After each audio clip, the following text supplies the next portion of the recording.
we continue to check in now with Aldrin Sampear, who is in Cape Town. In fact, he's inside the dome where that speech will be delivered. And of course, Aldrin, a lot of the issues also that the finance minister said to look at is the issue of crime and certainly safety, right? So talk to me about that and also the preparations that you see taking place there.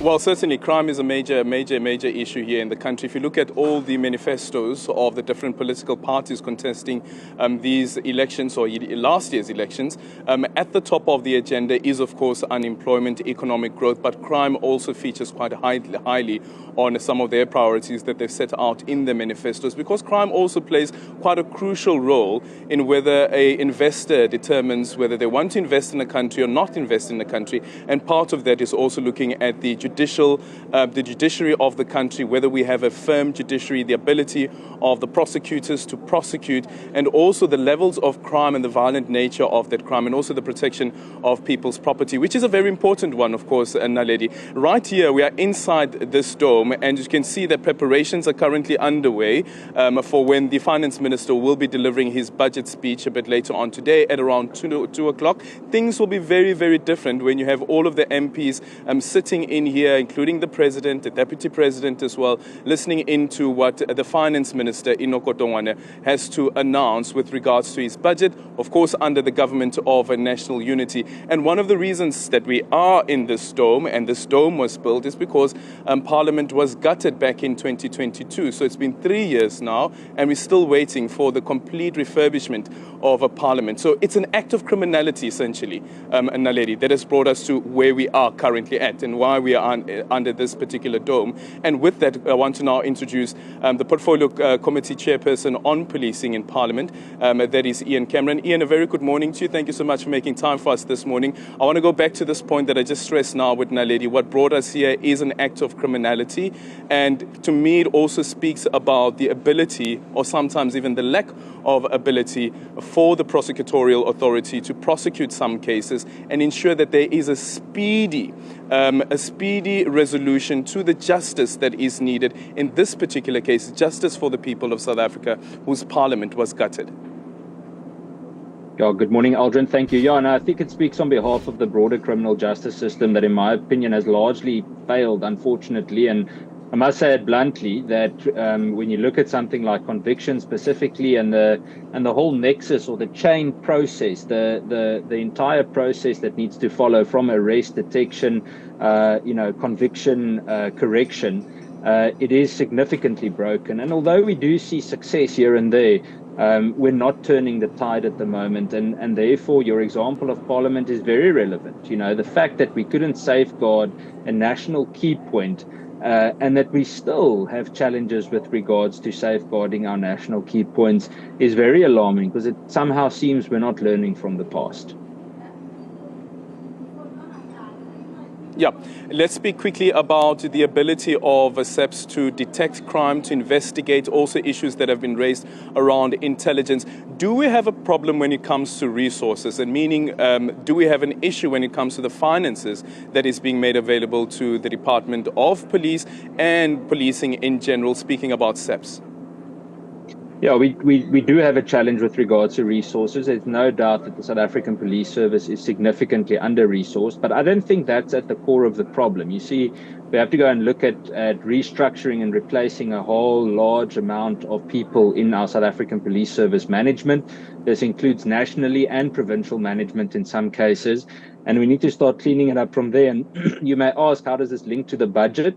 Well, it's critical that the people managing the little budget that we have, and I'm saying little, obviously not in terms of the amount of money, but with regard to the resources we actually need at the moment, it's very important that we have the correct people running that specific budget. At the moment, it seems allocations are sometimes done haphazardly.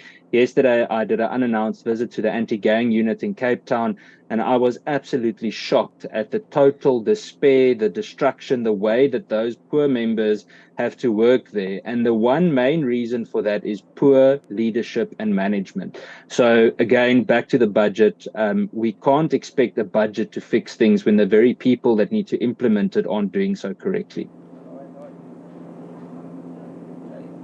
Yeah, and speaking about the anti-gang unit, one of the opinion pieces that you've penned in a statement actually on the Democratic Alliance's webpage is around how do you ensure that you deal with gangsterism that remains on the rise. You speak about the MOU with the national government, SAPS, as well as the Western Cape province. So since that MOU was signed, what has happened since then, and have you been able to identify where the lapses are in terms of implementation of that MOU? Even before you take it to a national?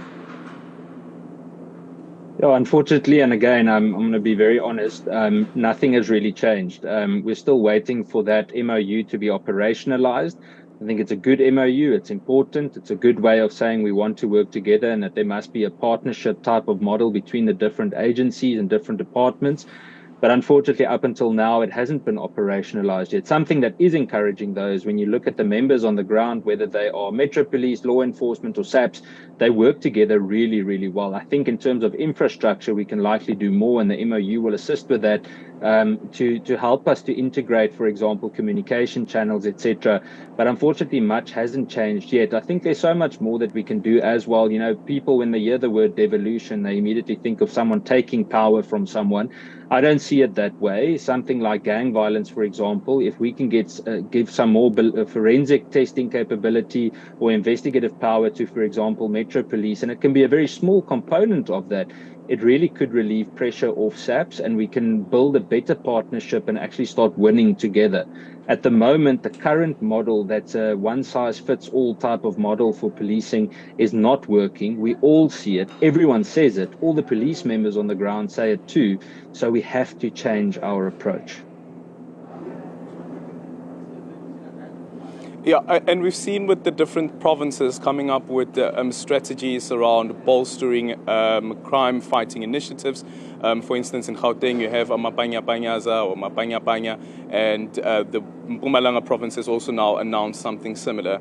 I know that Western Cape has something that is quite similar to that as well. But my question around this is, so if the provincial government does have the budget to employ these officers, these peacekeeping officers in our provinces, why can't that money then be used to actually go to a SAPS, where you'd have the police officers having the same ability, for instance, with investigations, arrest and so forth, that some of these provincial peacekeeping corps don't really have? It's a very good and important question. You must remember, and I'll use the Western Cape as an example, that because of the dire need of better and improved policing, the province is actually taking money allocations from other budgets, other departments, to try and push it into the law enforcement advancement program, which we all know as LEAP. And it's the same in most other provinces. Now, it's also important to then go and look at SAPS's budget. And this is where I say it's important that the actual managing of funds is done properly. Because if we go look at SAPS budget just over the last year, millions and millions of rands that went unspent, that goes back to Treasury. And it worries me when SAPS then says we don't have money, but we see the amount of money that's eventually given back that was never actually utilized, which tells me one thing. It tells me that in terms of leadership, we don't have adequate and sustainable planning, and we're not matching our planning with the budget that we are requesting. So before we give more money, which I obviously advocate for too, especially with something like, for example, detective services, which has been significantly broken over the last few years, we need to make sure that the management and the planning of that is correct. I hear you with regards to moving that to SAPS, but remember, we're talking about provincial governments here also now utilizing their budgets to fight crime. Again, I think we can lessen the burden on one body, and we can spread the load over the different entities. Yeah, and Ian, final one. I know this is not necessarily your purview, but I'd love to hear your take on it as somebody who has looked into safety and security. And this is with regards to the South African National Defence Force, issues that have been raised there around the spending, a lack of spending on the SANDF and ensuring that our borders are protected, but also some of the deployments that are happening outside of the country. Of course, the South African taxpayers has to foot somewhat of that bill as well. What should be happening when it comes to SANDF to ensure that we are able to bolster our country's ability to secure our borders? Well, I would do it in a similar way that I proposed with the police. I would look at a skills audit of senior management in the SANDF and make sure that there aren't any political appointments. At the moment, I think it's accurate to say that within the top 20 or top 30 of the SANDF, you'd likely need to replace everyone. That's very close to what we've seen in the South African Police Service, unfortunately. And I know it's not always popular opinion to share directly with the management of those entities, but I would replace most of them. If we don't do that, if we don't fix the top, we can't expect it to change at the bottom.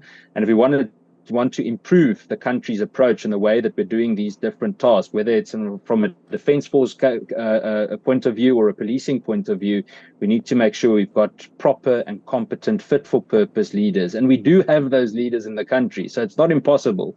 We just need to start using them and utilizing them in a way to build a sustainable future.